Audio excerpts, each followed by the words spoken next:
సూర్యని అడిగితే చెప్పడం, అసలు ఏ మాత్రం లీక్ చేయడం లేదు. ఇప్పుడెలా? నన్ను ఏమడుగుతాడో ఏమో.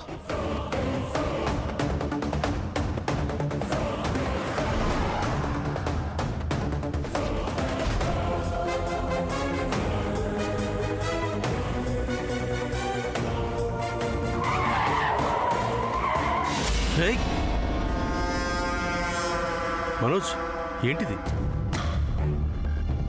ఎందుకంత కంగారుగా ఉన్నావు? కారు ఆపేసి వాటర్ తాగొచ్చు కదా. దాహం ఆపుకోలేక. నువ్వు దాహం వేసి తాగుతున్నట్లేదు, ఏదో టెన్షన్తో తాగుతున్నట్టుంది. ఆహా, అలాంటిదేం లేదు సూర్య. సరే, నా కార్ సర్వీసింగ్ అయిందంట, ఇక్కడికి తీసుకురమ్మన్నాను. నేను దిగిపోతాను, యూ క్యారీ ఆన్. అలాగే. Drive safe. బాయ్. బాయ్.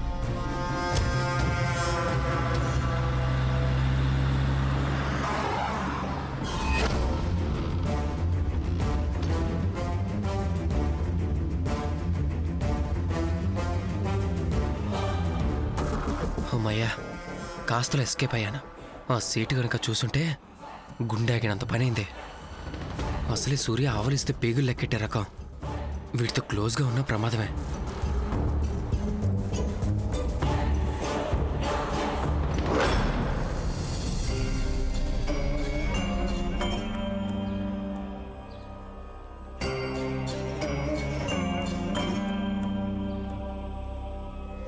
ఈ ఇంటికి సంబంధించి ఇటీవల ఒక సంఘటన జరిగింది. ఆ సంఘటన తాలూకు విషయాల్లో కొన్ని మనోకలతలు ఏర్పడతాయి.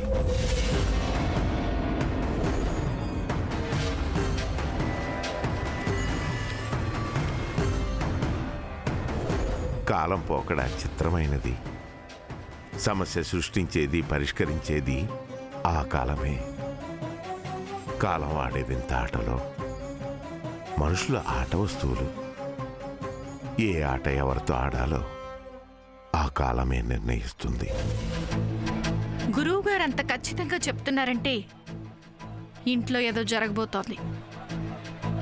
కానీ ఏం జరగబోతోందో, అది ఎట్లాంటి విపరీతాలకి దారితీస్తుందో. పెళ్లి సంబరాల్లో మునిగి ఉన్న ఈ సమయంలో ఇలాంటి వార్త వినాల్సి రావడం చాలా విచారకరం. కానీ జరిగేదని ఆపలేమే. అలాగని దాని గురించి ఆలోచించకుండా, ఆందోళన పడకుండా ఉండలేం. ఏం చేయాలో భగవంతుడా, ఈ గండాన్ని గడిచేట్టు చూడు.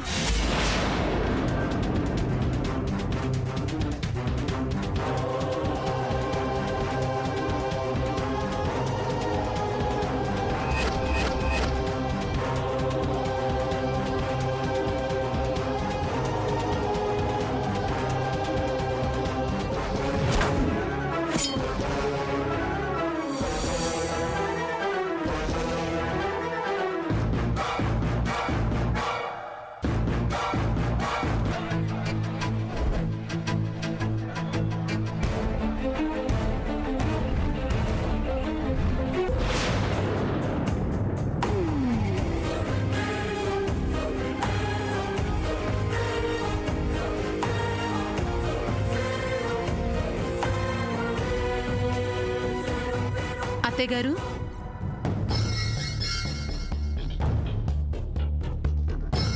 ఏమిటి జయంతి అలా చేశారేంటి? ఏం చేశాను? ఇది నాకేం నచ్చలేదు అత్తయ్య గారు. అసలు నేనేం చేశానో నీకేం నచ్చలేదు? ముందు ఆ మాట చెప్పు. గోదా కళ్యాణం చేయించారు, అంతవరకు సంతోషమే. కానీ ఆ తర్వాత చేసిందే ఏం బాలేదు. విషయానికి రా జయంతి. వచ్చేదేముంది అత్తయ్య గారు, మీరు ఆ దానాలు చేయడమే నాకు చాలా ఇబ్బందిగా అనిపించింది. అసలు అప్పుడే ఆ విషయం అడుగుదాం అనుకున్నాను, కానీ అందరి ముందు మిమ్మల్ని అవమానించినట్లు అవుతుందని అడగలేదు.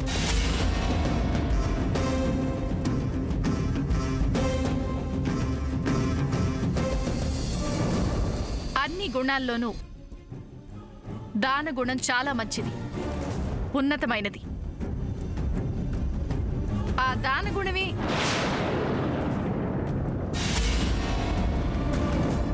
భారత స్వార్థంలో కర్ణుణ్ణి ఉచ్చ స్థాయికి తీసుకొచ్చింది. ఆ దానాలు చేసే కదా అత్తయ్య గారు తన కాచుకుంటలు పోగొట్టుకున్నాడు, చివరికి ప్రాణాలు కూడా పోగొట్టుకున్నాడు. అదే దానం కన్నా తన ప్రాణం గొప్పది కాదు అనుకున్నాడు కాబట్టి చరిత్రలో అలా నిలిచిపోయాడు. ఏదో ఒక దానమైతే పర్వాలేదు అత్తయ్య గారు, ఏకంగా 5 దానాలు 4 దానాలు పోన్లే అనుకున్నా భూదానం చేయడం ఏంటి అత్తయ్య గారు? ఇవాళ భూమికున్న విలువేంటో తెలిసి కూడా మీరలా దానం చేయడం ఏం బాలేదు అత్తయ్య గారు. నాకు చాలా బాధ అనిపించింది. ఆ భూదేవి దానంగా ఇచ్చిన స్థలంలోనే మనం ఉంటున్నాం, గుర్తుంచుకో. ఇలా ప్రతి దానికి ఏదో ఒకటి చెప్పి మా నోళ్లు కుట్టేయడం ఏం బాలేదు అత్తయ్య గారు. చెల్లి, ఏంటి అతను ప్రశ్నిస్తున్నావు? పద్మ పెళ్లికి ఈ ఆస్తి అంతస్తు అంతా హారతి కర్పూరంలో కరిగిపోయేలా ఉంది. అంటే అదే అన్నన్ని దానాలు అవసరమా అని. తప్పే ఉంది? ఏ తప్పులేదా? అస్సలు లేదు. అత్త ఏం చేసినా ఆలోచించే చేస్తుంది.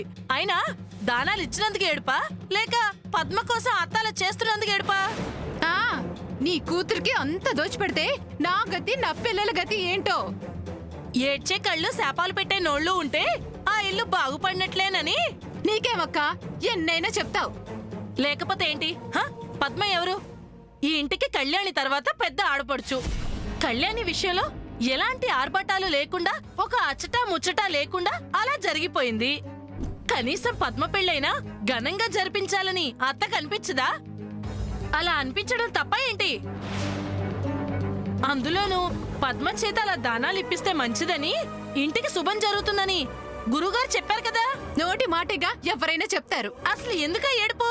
పద్మ మాత్రం నీ కూతురు లాంటిది కదా ఏంటి? అమ్మా ఏమైంది? మళ్ళీ నానమ్మ ముందు గొడవేంటి? ఏముందమ్మా, నీ చేత అని దానాలు ఎందుకు ఇప్పించారని చెప్పి మీ పిన్ని అత్త నిలదీస్తుంది. చిన్నత్త ఏంటిది? అమ్మమ్మ చేసింది మంచిదే కదా. నీకేం తెలియసా? నువ్వు ఊరుకో.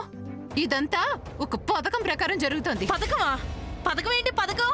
అంటే అత్త నేను బ్రతిమాలి బామాలి ఇవన్నీ చేయిస్తున్నా అంటావా? ఏమో ఎవరు చూశారు కనుక.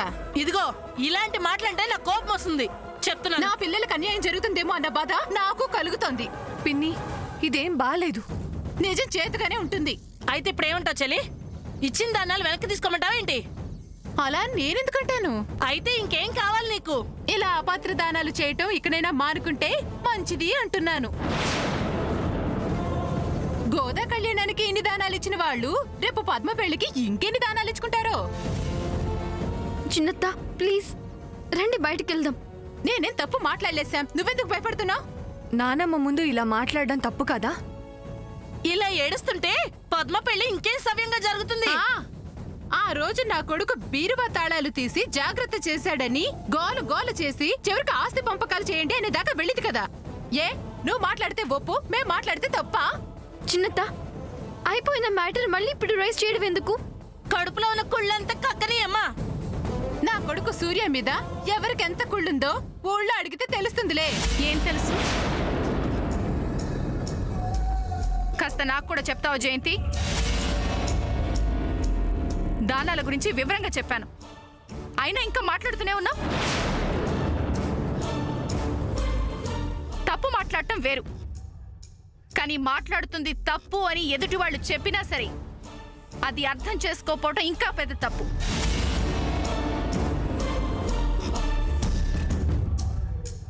ఇవాళ పద్మ చేత దానాలు ఇప్పించిన దాన్ని రేపు నీ కూతురు లీలావతితో కూడా ఇలా దానాలు ఇప్పించనా? అలా పెట్టద్ద గడ్డి. అక్క మాటలు తిన్నగరాని. అదే నేను చెప్పేది, చిన్న పెద్దని చూడకుండా నోటుకొచ్చినట్టు వాగొద్దు అని. నా ఇష్టం. అది చెప్పడానికి నువ్వెవరు? ఇంకా మాట్లాడకండి, ఇంకా మాట్లాడకండి, ఇంకా మాట్లాడకండి, ఇంకా మాట్లాడకండి.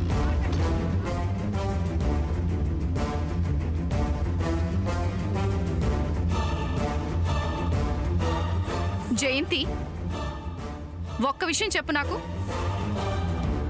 రేపు లీలావతితో ఇలాగే దానాలిప్పిస్తే అప్పుడు కూడా నన్ను ఇలాగే ప్రశ్నిస్తావా? అసలు నా మాటల్ని చేష్టల్ని వ్యతిరేకించడానికి ఈ ఇంట్లో ఎవరికీ అర్హత లేదు, హక్కు అంతకంటే లేదు.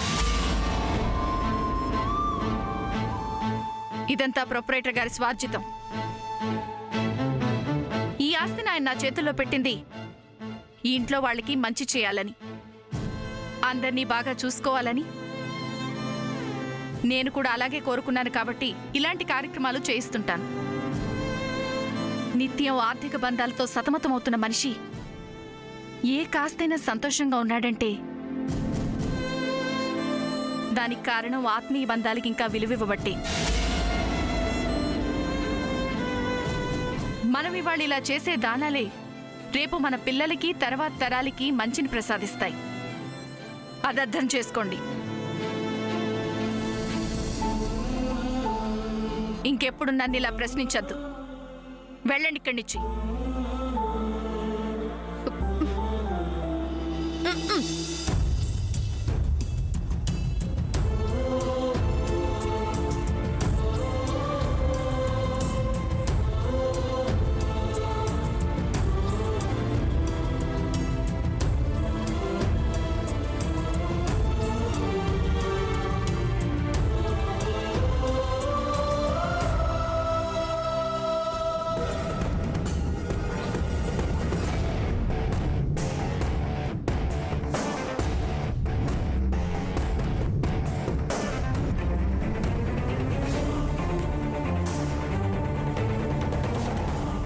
జ్యువెలరీ షాప్కి వెళ్ళిన సూర్య ఇంకా రాలేదేంటి? ఏం జరిగింది?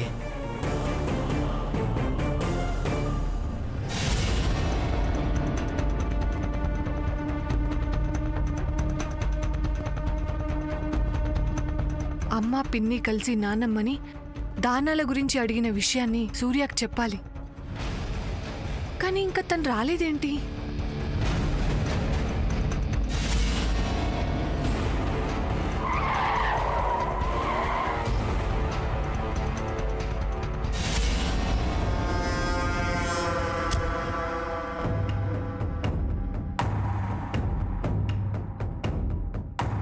రే మనోజ్, నువ్వు వచ్చేంతసేపు అయింది? జస్ట్ ఇప్పుడే. వెళ్ళిన పని ఏమైంది? ఇప్పుడే మొదలైంది. అంటే ఇప్పుడు ఇంతకంటే ఏమీ చెప్పలేము.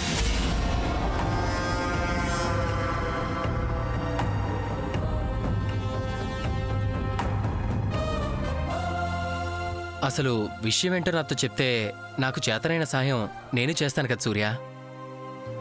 మీకెందుకు శ్రమ? కష్ట సుఖాలని షేర్ చేసుకుంటేనే బంధుత్వానికి అర్థం. నిజమే, మీరు పెళ్లి చేసుకోపోయే సంతోషంలో ఉన్నారు. ఇలాంటి సిచ్యువేషన్లో ఇలాంటివన్నీ చెప్పి మిమ్మల్ని డిస్టర్బ్ చేయలేను.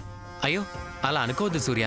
నాకు మంచి సర్కిల్ ఉంది కాబట్టి ఆ విషయం ఏంటో చెప్తే నేను మీకు హెల్ప్ఫుల్ కావచ్చు అని. ఇతను హెల్ప్ అంటే గుర్తుకొచ్చింది. నగా ఎంక్వైరీ ఎంతవరకు వచ్చిందో కమిషనర్ గారికి ఒకసారి ఫోన్ చేయాలి. ఆ మాట అన్నారు, థ్యాంక్స్. నేను చూసుకుంటాను.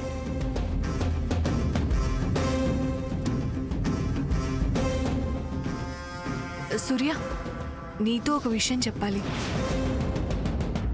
అర్జెంటా? అంటే అది 5 నిమిషాలక్క.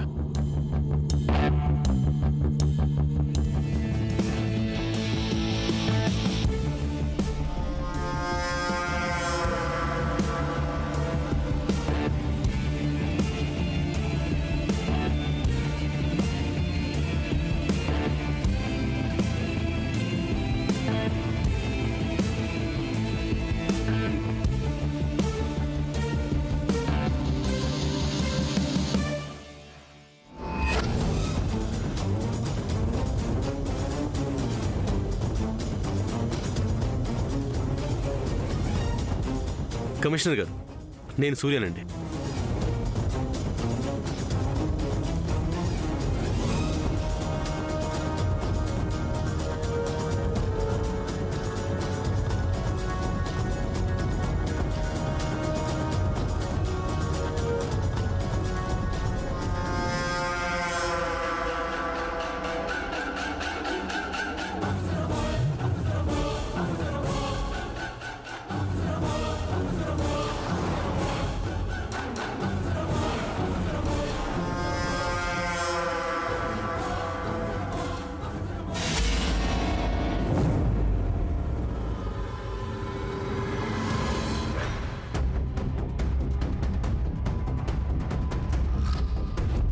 ఇక్కడేం చేస్తున్నావు? అది అది నీతో మాట్లాడదామని వచ్చాను, ఈలోపు నువ్వే తలుపు తీసావు. అంతే. అంతేనా? అంతే సూర్య, ఇంకేముంటుంది, అంతే. చెప్, ఏం మాట్లాడాలి? అది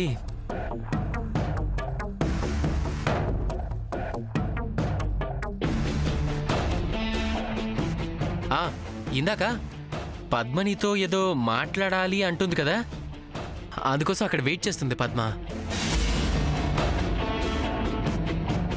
ఆ విషయం గుర్తు చేద్దామనే నీ దగ్గరికి వచ్చాను, ఈలోపు నువ్వే డోర్ ఓపెన్ చేసావు.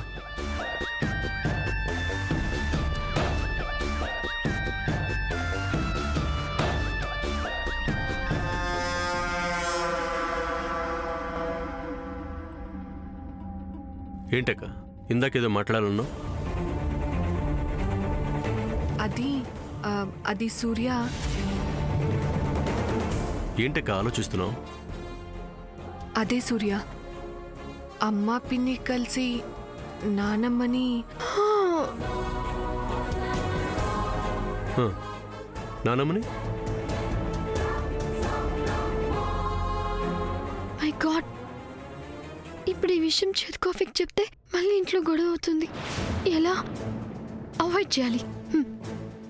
దానాల విషయం అదే లేదు చేదు కాఫీ. పెళ్లికి ముందు యూత్ అందరం కలిసి ఇంట్లో సంగీత్ ప్రోగ్రామ్ చేయాలి అనుకున్నాం. ఆ విషయమే చిన్నత్త పెద్దదికి చెప్పి అమ్మమ్మ పర్మిషన్ తీసుకుంటే బాగుంటుందని. ఇప్పుడు ఈ ప్రోగ్రామ్స్ అన్ని అవసరమా? కాదా, పెళ్ళంటేనే ఇలాంటి ఈవెంట్స్ అన్నీ ఉండాలి కదా. ఈ ఐడియా నీదా? నాదే నాదే నాదే.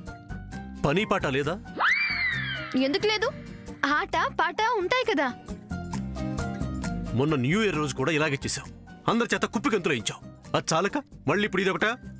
అది న్యూ ఇయర్, ఇది పద్మావతిన పెళ్లి సంగీత్ ప్రోగ్రామ్.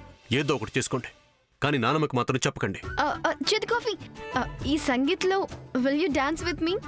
ఇలాంటివన్నీ నాకు ఇష్టం ఉండదని చెప్తున్నా కదా, మళ్ళీ ఎందుకు అడుగు? సాముదిన ఏ మాటకు ఆ మాట చెప్పాలి. బాగా చెప్పాడు సూర్య. ఈ పిల్ల కోతి పిల్లై పుట్టాల్సింది, ఆడపిల్లై పుట్టింది. అక్క, ఏ మాటలకవి? కోతేంటి కోతి? నా అమెరికా కోడ్లు నీకు అలా కనిపిస్తుందా?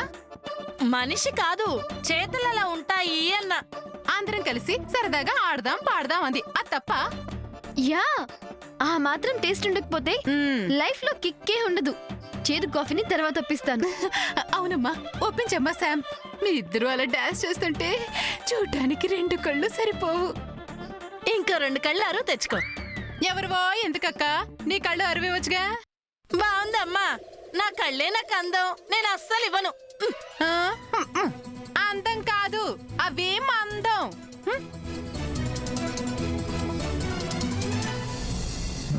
ఏంటిది సాముదిన? ఏమైంది పద్మావతిన? మళ్ళీ ఈ సంగీత్ కార్యక్రమం ఏంటి? అందరూ ఎంజాయ్ చేద్దాం. ఈ సాకుతో ఆ మనోజ్ నాతో డాన్స్ చేయాలని చూస్తాడు. అంతవరకు రాణిస్తానా? అసలు ఈ ప్రోగ్రామ్స్ అన్ని ఎందుకు చెప్పు? లైఫ్ లో థ్రిల్ ఉండాలి. మనోజ్ గురించి అసలు ఆలోచించుకు. నేనున్నాను కదా, దా వెళ్దాం.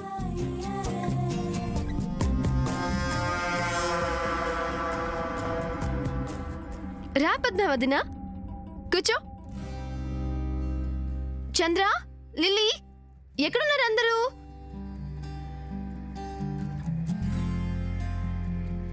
చెప్పు సాముదిన. లిల్లీ, సంగీత్లో ఎవరెవరు ఏ హీరో హీరోయిన్లు డాన్స్ చేస్తున్నారో ముందుగానే సెలెక్ట్ చేసుకొని ప్రాక్టీస్ చేస్తే బాగుంటుంది కదా. Give me your views. But ఒక్క నిమిషం, శ్రీ, యాదగిరి, కూల్ డ్రింక్స్ తీసుకుని రా. సాముదిన, నువ్వు కూడానా? పద్మావతిన, ఇంకొంచెం సేపు ఆగితే నీకే తెలుస్తుంది. నువ్వే ఫీల్ అవ్వకు.